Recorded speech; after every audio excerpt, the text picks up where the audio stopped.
Hello, writers. This is James, and I have been sick and my voice is all messed up. So that's why we didn't do an episode this week for writing fiction.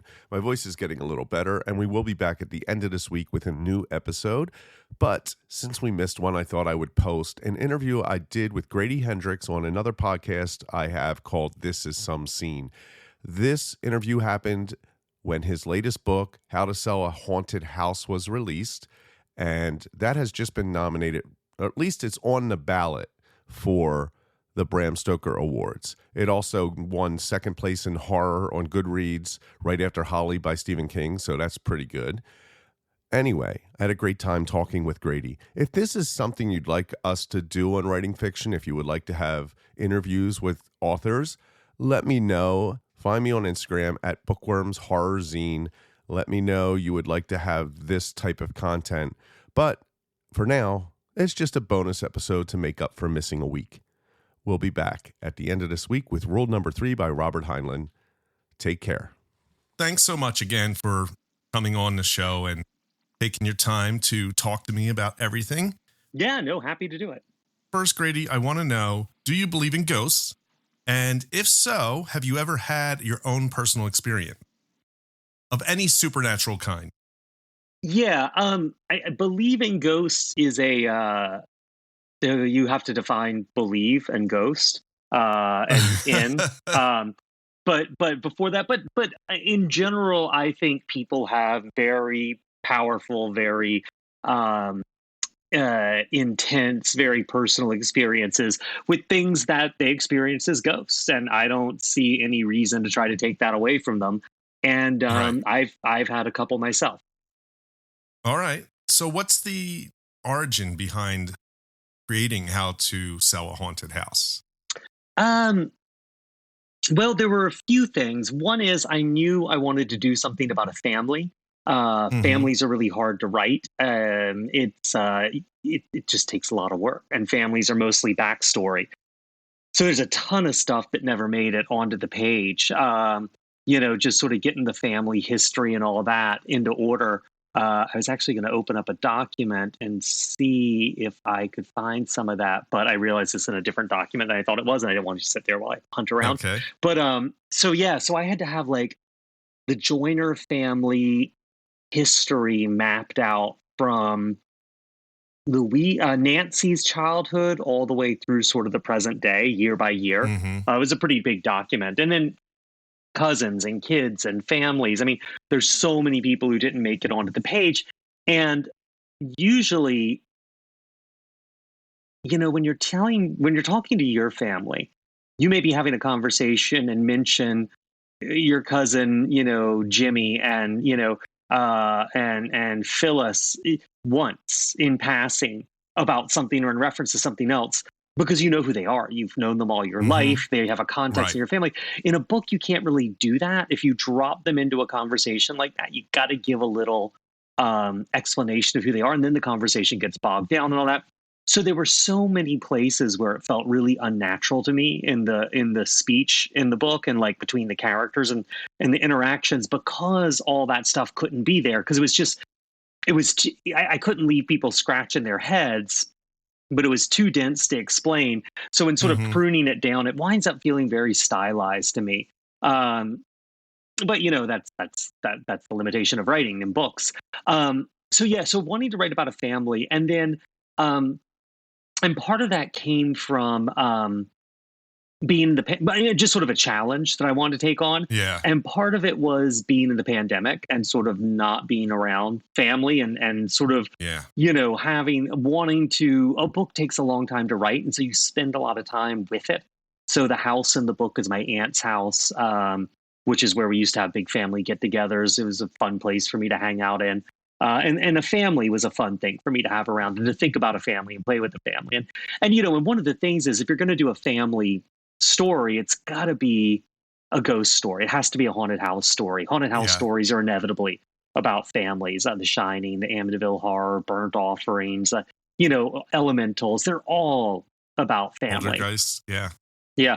I mean, even something like Anne River Siddons, The House Next Door, which isn't really, it's a childless married couple, but they get all into the family dynamic of the neighbors who keep moving into the titular house. So yeah, so that's kind of where it came from. I'm going to keep this spoiler free, but what about the dolls? Mm. What was it that made you bring those in instead of doing like a traditional ghost haunting? Well, because ghost hauntings have been done. And Mhm.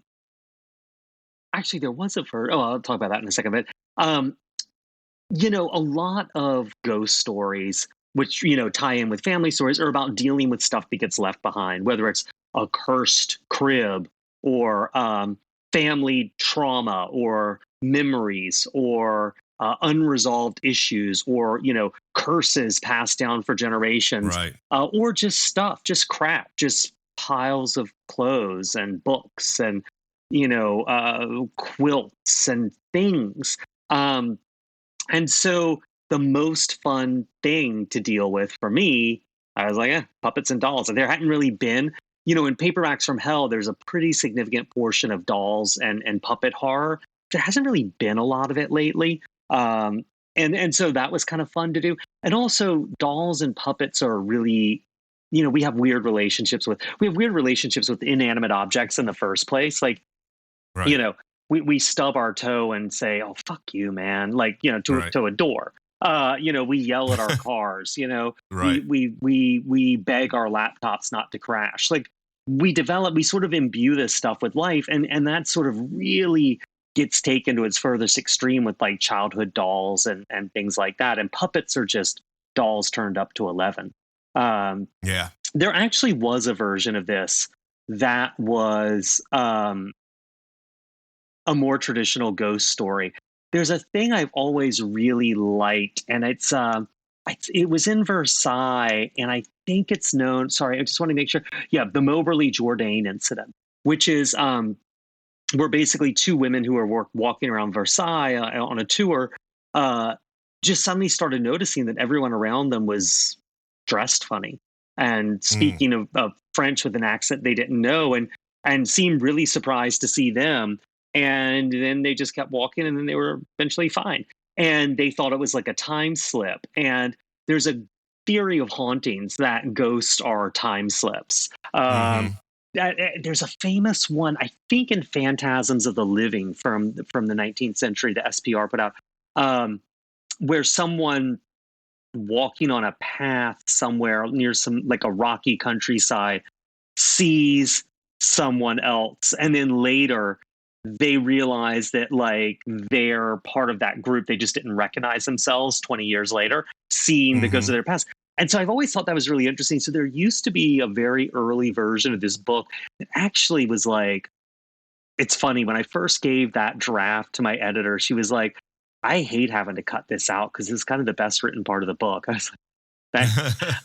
But it really was. I was really proud of it. But there was a nice like opening talking about how Louise doesn't believe in ghosts because when she was a little kid, she was in the hall listening to her parents fight, and she saw like a ghost of an old crone, and the old lady grabbed her wrist and left a burn on it, and then disappeared.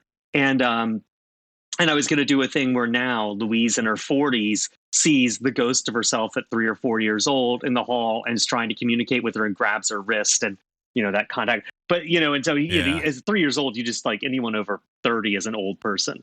Yeah, Um, right. and it was really a fun bit, but it just didn't have any purpose in the book after a while. Yeah, I just read something that made me feel really old. Wilford Brimley, we are older than he was in Cocoon. Yeah, I know. I saw that. And It's I'm so like, nut. oh, that's Well, just hurt. he always had that middle-aged face. He just grew into it. Yeah. It's sort of like when you see Charles Bronson as a young man, you're like, he's got a middle-aged face. It just took him a while Yeah. for his years to catch up with it. Right. All right. So this idea of a time slip, is that something you might go back to in a future novel? I don't know. Time travel's really hard. I had a time travel project I kicked around for a really long time. And the complicated thing with time travel, and like before I ever sold anything, I used to write screenplays a lot, and I had a time travel screenplay. And the problem with time travel is everything's like, unless you develop really specific sciencey rules, like Primer does, for example, Mm-hmm. or the Infinite 1 Minute. Unless you do that, you get really stuck where you could do anything. So it's like Yes. there was the thing I was doing the when I was trying to do this time travel script. I was like, oh, a guy invents time travel, and then immediately, well, you invent time travel, and eventually a big corporation that wants your invention is just going to time travel back to before Mm-hmm. you invented it, put you on a work for hire contract that looks really good. You're going to invent time travel, they're going to own it, so you never invented time travel. Like, do you know what I mean? It just gets so, the Yeah, it's paradoxes really pile hard. up. Yeah, even in film, I think Back to the Future is great, and I think Yeah. they did it really well. Um, but like in Bill and Ted, I mean, they get write themselves into a problem, and they're like, well, why don't we just go back in time and put the keys there, and that way they'll be there, and then all of a sudden the keys are there. Like they were able to fix any obstacle, but that was meant for comedy. It works, but Yeah. is probably a big reason I don't want to see the Indiana Jones, because I think there's time travel in it. Yeah. And if that's the case, it really changes a lot about the Yeah. history of that story. But what's interesting to me is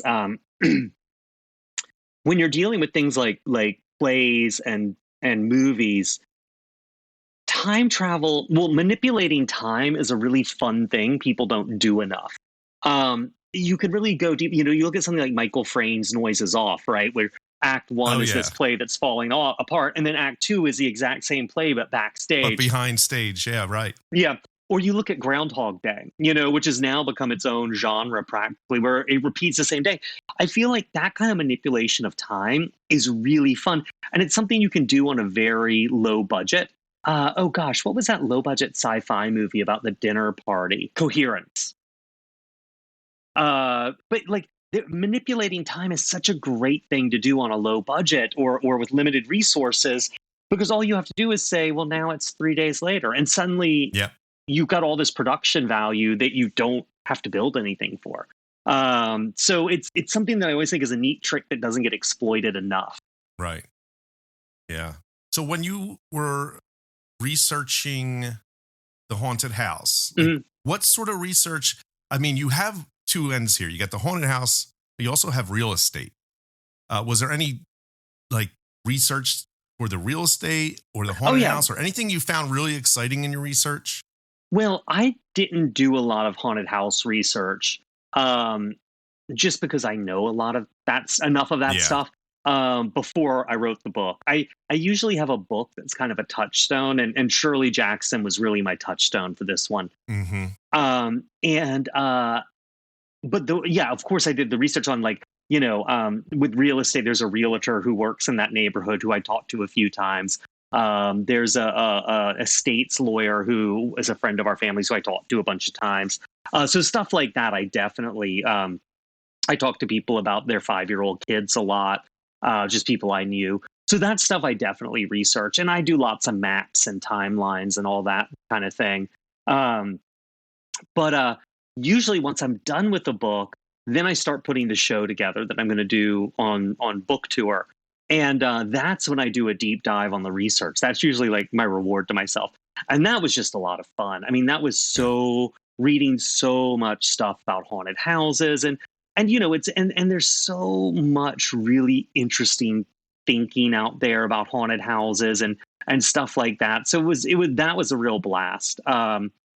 Ghost tourism, ghost and real estate, and sort of where haunted houses fit in. The fact that when the economy is crashing, that's usually when we get a giant boom in haunted houses. And something that was really interesting for me that I never got to use much because it was too academic. I don't think it's academic, but it was too much of sort of a serious downer to put in the show, even though my shows are always full of serious downers. This one was too much. But, the whole ghost tourism industry, I find so weird because you see it a lot in the South, and you see it, haunted plantations. And then you see it like a lot out west in the Southwest is, haunted bordello tours and things. And you're like, so these sex workers and enslaved workers were totally exploited while they were alive. And they can't even escape that exploitation and death, you know? That's a really good point. And like, if you believe in ghosts, like if you believe that ghosts are real, and I hope that if you're like taking a haunted bordello tour, you believe that ghosts are real, because otherwise you're just wasting your money. If you believe ghosts are real, I feel like you have to kind of question the ethics of what you're doing there. You know what I mean?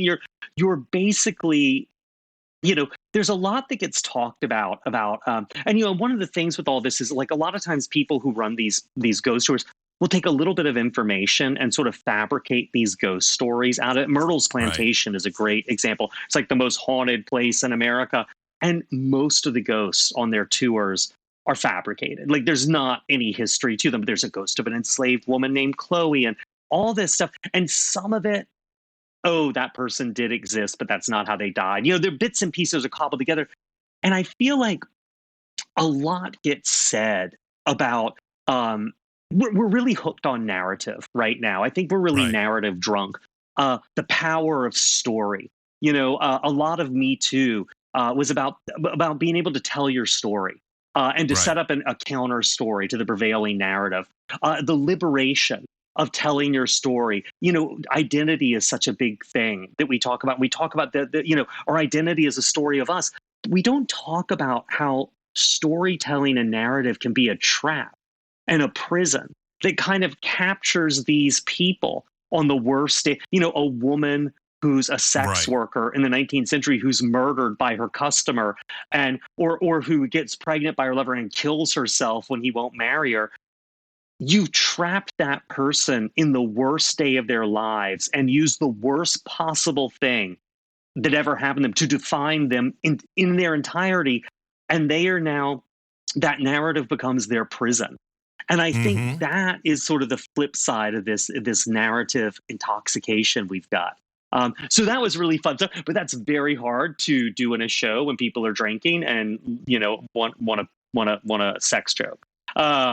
I like my shows, but it's just like I've done a lot of them. So after a while, I develop a taste. So the audience will go this far, but no further. You know, I did one for We Sold Our Souls about heavy metal and horror. And at one point it talks about the satanic panic. And I would say, you know, on whatever date, 1986, this woman with, you know, children testified that to their parents that she would make them paint with the devil's arm. I never understood what that meant. That she would stick, you know, peanut butter up their butts and then would murder them. And feed them to sharks in a swimming pool behind their daycare center, and then use black magic to bring them back to life before their parents picked them up. And everyone would laugh. And then I'd be like, so-and-so is served 14 years in prison for those accusations. Yeah. And that would always like cut out. But like I could do that 3 times. I couldn't do it more. And then I had to have a big, because it really did kick people's legs out from under them. Yeah. In New Hope, I'm near New Hope, Pennsylvania. And they have the ghost tours. And just like you said, a lot of it is the Underground Railroad. All right. There's a ghost of a child, because they'll show you, here is the literal Underground Railroad, the tunnel. And there's a story about this, you know, little girl. And it's like, yeah, okay. It's always these same things. And that's interesting, because if I asked you, who did Jack the Ripper kill?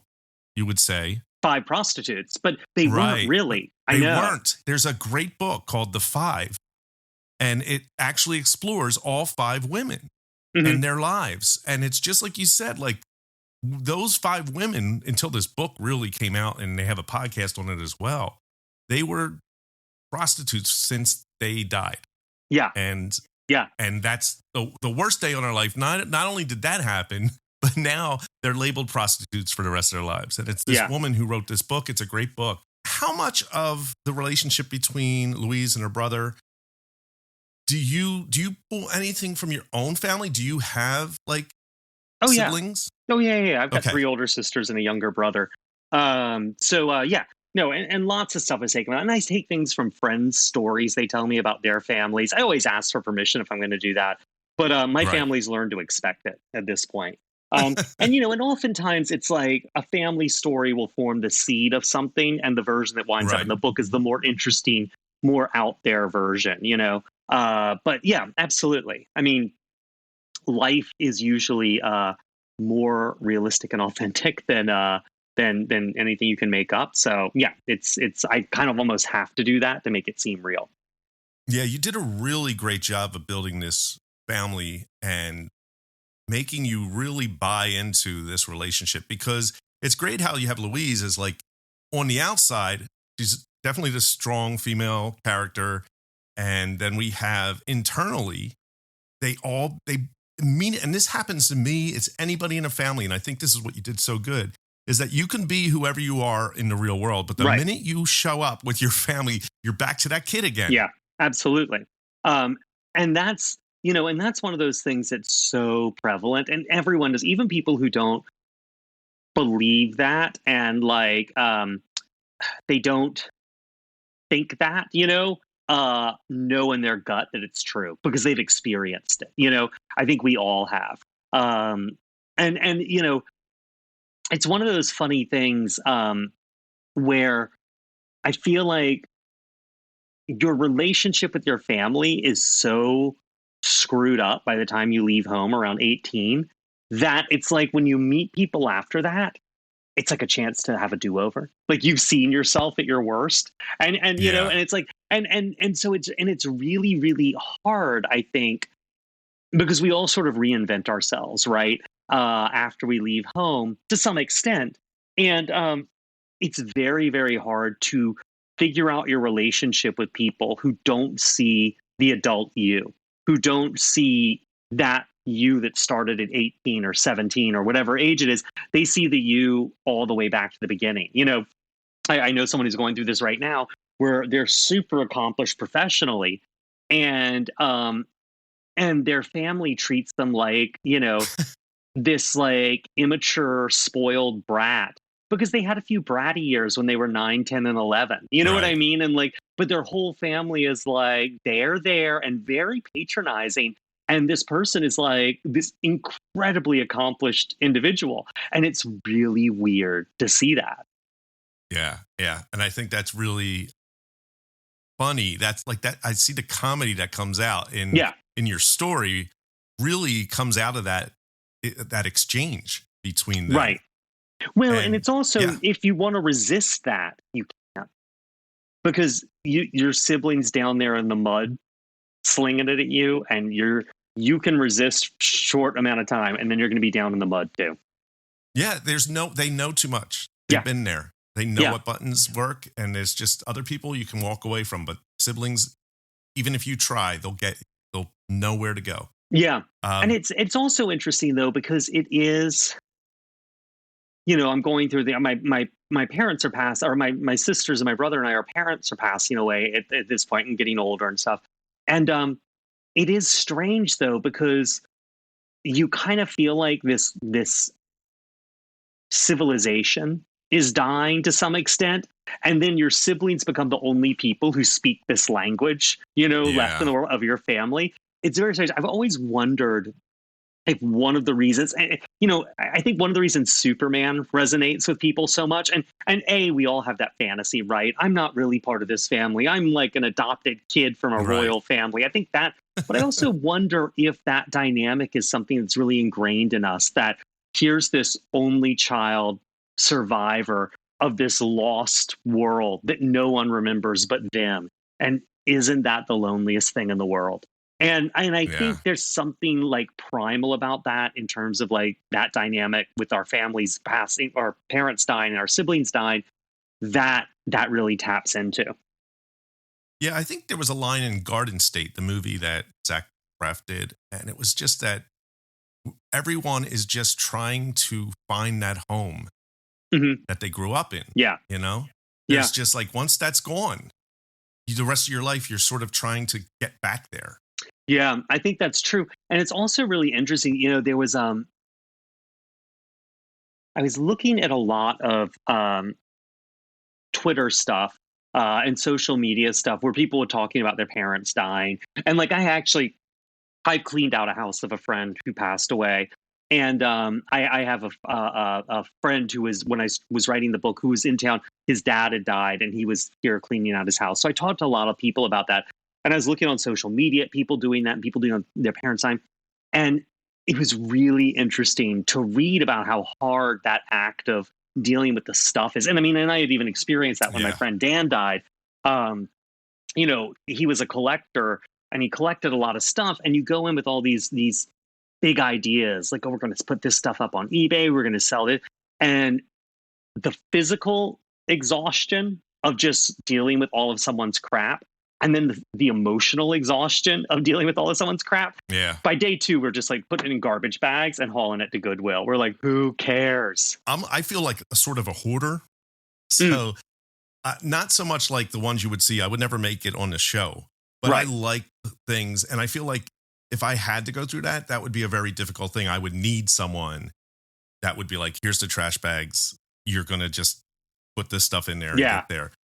Oh, yeah. Well, it's interesting. I don't know if you watched Succession, but there's a moment in the last episode where someone describes the sticker process for stickering the things you want in someone who's died house.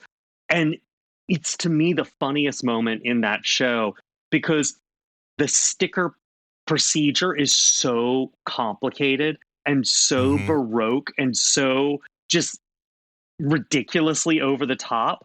But I've had that conversation with my mom, and I've had that conversation with another friend of mine with his mom, and like every process for how to say what you want from someone's house is so complicated, intricate. Like, it's so ridiculous. It's just so weird. And one of the nice things was I realized, because my mom had a lot of health scares over the last few years. So I'm the executor of her will, and we talked about it. And I was like, oh, I just don't want that much that's here. Like, there's a couple, and I'm sure when the time comes when she dies, I'll be like, oh no, that can't go in the garbage. But there's like 2 or 3 things I want, and the rest I'm like, I can live without, you know? So that was a nice moment to be like, okay, so I won't wind up with just a lot of crap in storage. Right. Now, did you find this was this a difficult write for you compared to your prior books? And do you think you could have written this book earlier? No, I wasn't a good enough writer technically to write about a family earlier. I just did not have that in me. And I found this difficult to write. I mean, I had to delay publication by 6 months because the book just wasn't landing, but that had more to do with I couldn't get an ending that worked. I wrote 3 completely different books with 3 completely different endings before I wound up with this book with this ending. I mean, and the thing that was so hard is I was really committed to this idea that there was another. I really like this idea that your parents were very different people before you were born, and that we often don't know that backstory and history as well as we should. And so I really wanted to tie in a lot of the stuff in the book with the mom and dad's history before the kids were born. And it just wasn't working. It was introducing all these characters in the 3rd act. It was going suddenly in the 3rd act to somewhere the reader's never been before. It was just getting way too complicated. So yeah, I could see you end up writing a completely another book in that time period. You know, because you could do a prequel. That's basically what you're doing. Yeah. I mean, there was a version with a puppet cult in it. There was a version with like weird inbred country neighbors. There was a version with like a haunted, abandoned roadside attraction theme park with a marionette theater in it. I mean, radically different books. I mean, not to spoil anything, but if you've read the book Spider didn't even show up until version 3. And then the book you're reading now is version 4. You know, in previous versions, the big end of the book set piece was Louise getting buried alive, which was a great scene. And I wrote it a lot and a lot of different versions of it, but it was just like, it just didn't work. Yeah. The book is a slow burn when it comes to the haunting of it. Yeah. Right. And they're really tiny little touches, little things you put in. Did you go into it with that intention of like, I'm just going to pepper in things and this slowly it's just going to increase in drama about these things that are happening? Yeah, well, I knew that I had to get readers to buy into the emotional story of this family. and a parent dying and a sibling relationship that's just tragically screwed up. I knew I had to get the readers buying into that before I started throwing in a bunch of other stuff. And one of the things I didn't so much think like, oh, I need little bits to like hook people and reassure them that more haunted dolls are coming. But one moment I knew I wanted in there was it's a feeling I always had a lot growing up. That sort of late afternoon feeling when you're in your house alone as a kid, and it just the rooms around you don't feel empty, and there's just it's just there's an element. The sun's out, it's bright, it's cheery, nothing's wrong, but it just the house feels like it's not empty. And Yeah. and I knew that would have to come early because it's a sort of quiet, more haunted moment. And that would be there with Louise. And then the little things she's noticing that are wrong. So I knew that needed to be there. And then, yeah. And so I knew I had that. And then the thing with dolls is you just can't imagine that many tiny humanoids and that many eyes aren't looking at something or doing something. You know what I mean? Like they're inanimate. It's just not convincing. Yeah. So, and I knew I had that, and the unease. The dolls are more about unease than scariness. Once you see the doll actually move, it's like, oh, it's just a doll. I can put it in Tupperware. Right. But wondering if the doll is moving is uneasy, and you get a lot of mileage out of that. Yeah.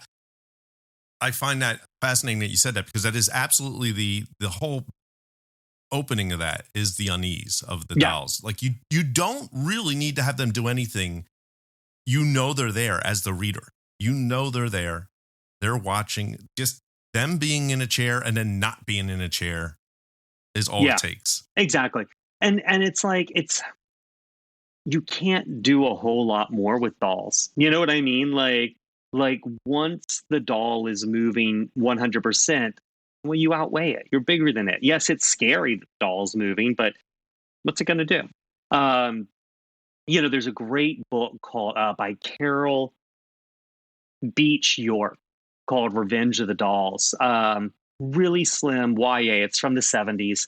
But it's so beautifully written and so moody but there are these killer dolls in it, and you never see them move.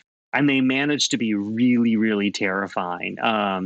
It really works. It's great. If people ever come across that, Carol Beach York's Revenge of the Dolls, it's like 92 pages in large print for kids. But that and William Sleater's what's the Sleater book? Among the Dolls. Are two genuinely upsetting doll stories written for kids in the 70s. Did you research a lot of doll stories so you wouldn't be doing what they've already done? For the show. Okay. Yeah. But not before. I mean, with haunted dolls, I'm like, I have a good idea of what they've done. You know what I mean? And so I knew stuff I wanted to avoid. And I didn't really want to sit down and watch the 13 Puppet Master movies, Right. Nothing wrong with those movies, but just, Yeah. What about the squirrels? Was that just because, why did they get involved with dolls? I get the taxidermy, but the squirrels were kind of shocking when that happened. Yeah. So that is actually Jenny Lawson, basically. I don't know if you know her at all. She's a writer, I think down in Texas. But she's part of the Fantastic Strangelings book club. And I've Zoomed with her a few times to do events and stuff during the pandemic. And she has this enormous taxidermy collection. And a lot of it is inherited, I think, from her dad. And she dresses them up and puts little outfits on them and stuff. And I'm not sure if he's a fan of that. But yeah. And so that was an inspiration for Jenny Lawson.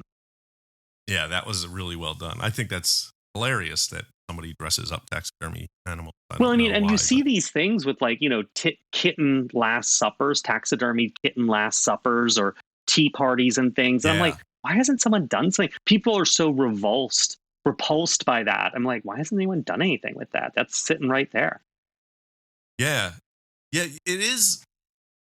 You know, even Norman Bates had this taxidermy collection. So Yeah. I think they connect that with some kind of, you know, there's something to it. If you think about Ed Gein being this guy who would, like, you know, inspired like Texas Chainsaw, and even it was this sort of taxidermy thing creeps people out. I mean, there's with taxidermy, I mean, it's that automatonophobia, right? This fear of things that look human and alive that aren't. Dolls, puppets, taxidermy, mannequins. But I think with Ed Gein and Norman Bates, you know, it's the same knee-jerk reaction we have to morticians. That someone who hangs around dead stuff a lot is creepy. You know, there's something weird about someone who hangs around dead stuff and touches it. Yeah. And I think that's pretty embedded in most cultures. This book, this cover, like they say, don't judge a book by a cover. I bought this before I knew who you were. This in Barnes and Noble because of the cover. And you know, how much do you have in that? I was looking at the guys who illustrated and designed it, but do you have any say in that, or is that just the publisher? Well, so that was yes and no. So the original Best Friends Exorcism hardcover, this guy sort of darker. Yeah. Tim O'Connell or O'Dowell. I think O'Connell. Tim O'Connell was the art director at Quirk at the time. And we talked a lot about doing it like a yearbook and all that. And really he and my editor, Jason Rakulik, and we really went back and forth a lot on that. And the same with Horror Store. And I love that hardcover. There's so much great stuff in it. The stuff he's done in the interior with the yearbook signatures and things. Yeah. But then Doogie Horner, who had been at Quirk previously and left, he came back as art director because Tim took another job. And the paperback, he didn't have enough time to do a new cover when he came on board. And he was just, we were going to run with the hardcover for the paperback. And Doogie's like, no, that's not right. He's like, we're going to do it as a VHS tape. And I was like, that's a great idea. My editor was like, that's a great idea. But he honestly didn't have enough time to do it. And he managed to find this guy, Hugh Fleming, who's an Australian artist, to do it. And Hugh was like, there is not enough time to do this. I will give you one concept sketch so you can make corrections on, and that's it. The next thing you see will be finished art. And we were like, okay. And he sent us the concept art, and it was phenomenal. And we had a few notes. He executed them in the finished product. And that cover has sold a butt ton of books for me. But that is all Jason and Hugh and Doogie. I was a cheerleader going, yeah, that is a great idea. But they really, really knocked that out of the park. Yeah, it really worked. Like just walking through Barnes & Noble, that stopped me in my tracks. I'm like, what is that? And I bought it, loved it. So what did you think of the Amazon Prime movie? I mean, you know, it's real different than the book. I thought the actors did a great job. I thought Elsie Fisher was really phenomenal in it. But I thought Amia Miller, who's I only really knew her from the Planet of the Apes movies, she was sort of the MVP. Like, I feel like it was the reverse. Like in Rain Man, I always am like, yes, Dustin Hoffman. But Tom Cruise as the straight man really does the harder, heavier lifting.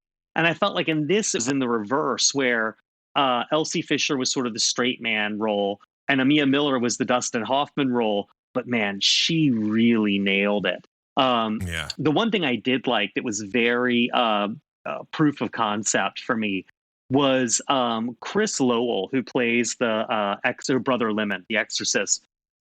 Most of his exchanges with Elsie Fisher as Abby were right out of the book. And I thought they worked so well. And I was just like, and it just, the idea of this older rednecky exorcist with this younger sort of disbelieving woman was just a dynamic that really worked so nicely, which I liked a lot. I thought it was really fun. There was I was looking on Rotten Tomatoes, and there was a thing that says, fans of the 2016 source novel by Grady Hendrix says it lacks some of the best stuff from the book, but it's silly, passable fun nonetheless. Yeah. And I agree. It was definitely fun. I enjoyed it. I thought the cast was great. What part did you have? Because I'm looking up that you wrote the book, but did you give a teleplay at all, or did it just go to Jenna? No, at the time, this was the first. Well, I guess Horror Store is the first thing I did. This is the first thing I often really early on, and this and Horror Store when it was with the Jackal Group, which. But anyways, and so and I was really like, I'm writing the books. The books are different than the movies. I don't want anything to do with them. And honestly, I read an early draft of Best Friend's Exorcism, had a few notes, and then I didn't see them again for 3 years until the movie was done. Wow. But sort of in that process, it's funny. A couple of things happened where, not with my Best Friend's Exorcism, with another book, where I was like, you know what, I'm going to be involved in this. So now I've written the Horror Store screenplay that's set up with a director attached. And right now the WGA strike sort of shut everything down. I'm one of the writers on Southern Book Club's Guide to Slaying Vampires, which is over at HBO. I am the writer on How to Sell a Haunted House, which is set up with Legendary, and the director named James Ashcroft. So I'm really deeply involved with stuff now. I'm either writing it or an active creative producer. Well, that's good. Yeah, it's nice. That. It's I just realized early on that I cared a lot about these books, and one of the things that really surprised me, and I learned this from screenwriting, is that with my books, I really have to have the title to some extent, and if I don't have the title, or even if I do, I need a log line for the book. Like my Best Friend's Exorcism, the log lines, it's about two girls during the Satanic Panic whose friendship is strong enough to beat Satan. That's all you need. That log line is what keeps me sort of oriented in the right direction, because writing a book takes a long time and you get lost along the way. Right. And so that keeps me oriented while writing it. And that's sort of the engine that drives the story. And I realized that it was very obvious for me what the engine was for these stories, that sort of simple, basic concept that, put it in space, put it in a different time period, recast it with all men or armadillos, but you need that engine to stay the same, because that engine is what works. And and I realized that for me, it was very obvious because I had built the car. But for a lot of people coming to look at the car, they're like, oh, well, what makes this car work is its sleek design. And other people would say, oh, no, what makes this car works is its compact interior. And it's like, no, it's actually the engine. Just like, and so I realized there was a value in being the guy with these projects who kept calling people back to that sort of core concept. That's great. I'm Southern really looking Book forward Club, to all this. If it ever happened. Oh, sorry, I didn't mean to interrupt. Go ahead. No, that's all right. You were talking about Southern Book Club. Oh, I was just going to say, if it ever happens, it's set in the present day. The book's set in the 90s and it's set in the present day, which does result in a lot of changes, but none of them affect that core concept. So they're all fine. Yeah. I know you're working on something else, but you probably can't talk about it. Well, a few weeks ago, I just turned in the first draft to my editor after 10 months of writing. Really depressing how slow I am these days. But of a book of the next novel, and it's hopefully coming out next year. Seems to still be on track to do that. But it's sort of a Rosemary's Baby set in a home for unwed mothers in 1970. Because who better to write about a bunch of pregnant characters than a childless middle-aged man? But you do write a lot about it. You do have a lot of female leads. You find it easier to write for them? Yeah, it's really nice to have a character who is very different than me. Otherwise, you start like, I don't know. I have a hard time seeing them. Yeah, and it's like I need to have some difference that keeps the person at arm's length for me, so I can see them from the right as a person rather than an extension of myself. And that just having them be a different gender really helps. That's great. So we're almost out of time. You are going to be hosting the drive-in this weekend. Is it this weekend? Yeah. It is. Gosh, it's the 16th. I'm very, very bad at my Yeah, it is the 16th. Yeah. Actually, I have it up here. What is it? The 16th and 17th? It's the Friday and Haunted Saturday. House Party. Yes, the Haunted House Party. So it's on the first night, I think it's Poltergeist, The Legend of Hell House, and Burn Offerings. And on the second night, it's Shirley Jackson's The Haunting, The Changeling, not the one with Angelina Jolie, the one with George C. Scott, and then Poltergeist 2, The Other Side. I'll be doing on both nights. I've taken the show I do and I've chopped it in half, and then I've added a lot of material to it and changed a lot of the material to it so it works. So it'll be 2 30 or 40-minute intro seminars with visuals about dealing with ghosts, and I'm trying to keep it to there's a lot in my show about Haunting of Hill House and Burn Offerings, and so I'm trying to keep it, in Poltergeist to stuff that's going to relate to the movie screening that night. Will you be doing book signings? Oh yeah, I'll be selling books. I'll be signing books. I'll be signing books I sell. I'll be signing books people bring. Anything you put in front of me, I'll sign. I'm pretty slutty that way. Yeah, I'm hoping to get out there Friday night. That's actually cool. What Poltergeist? Yeah, it would be great. I love Poltergeist. Hell House is great. I wish The Changeling was on because I love that George C. Scott. I think that movie really still holds up with the underrated. Creep factor. Yeah, yes, it's underrated. Well, it'd be interesting because Legend of Hell House is such a weird movie. Like the sound design's so dank and the visuals are so warped. It's going to be very cool to see that on a big screen. But I'm also very curious about Burnt Offerings on a big screen because that's a movie that is so campy and ridiculous and over the top in parts. So I'm very curious to see how that plays. Yeah. Well, I want to thank you for coming on my show. Yeah. And if I'm there Friday night, I'll stop by and say hi and actually get you to sign some of this stuff I have here. I'll be signing my heart out. All right. Well, thanks again, Grady. Cool. Thanks for having me, man. Take care. All right. Take care. Bye-bye.